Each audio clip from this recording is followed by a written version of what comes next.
শোণিতপুৰ জিলাৰ ঢেকিয়াজুলি ৰাজচক্ৰ এলেকাৰ নামবগৰীবাৰী ৰাভাগাঁও খেলপথাৰত 24 আৰু 25 এপ্ৰিলত দুদিনীয়া বিভিন্ন কাৰ্যসূচীৰে 34 সংখ্যক ৰঙালী বিহু সন্মিলন উদযাপন কৰা হয়।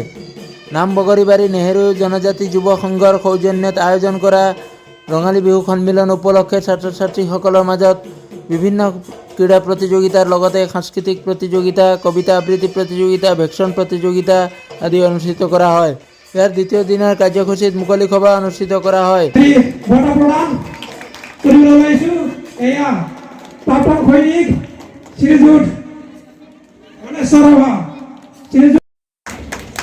লগতে আমাৰ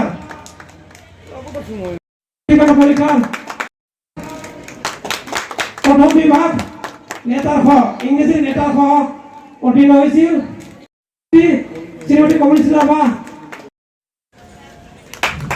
সেয়া নিৰ্বাহী লাবা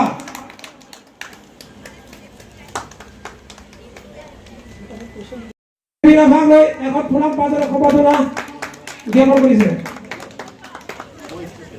আপোনালোকে দেখিছে চ'ত মাহ অহাৰ লগে লগে গোটেই প্ৰকৃতিয়ে নিজৰ বৰণ খোলায়, গোটেই গছ বন লতা সকলোৱে নিজৰ বৰণ খোলায় আৰু বহাগ অহাৰ লগে লগে তেওঁলোকে সুন্দৰ এটা পৰিৱেশ দিয়ে আমাক।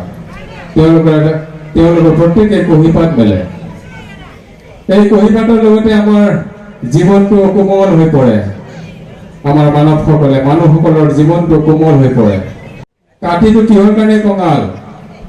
আমাৰ যিহেতু আমাৰ খেতিয়ক ৰাইজ, আমি সেই সময়ত আমাৰ খেতি-বাতি সুন্দৰকৈ আমি উঠাওঁ, তাৰপিছত এসাঁজ সমূহ ৰাইজে মিলি পেলাই মেজি ঘৰ বনাই তাত ভোজ ভাত খাওঁ।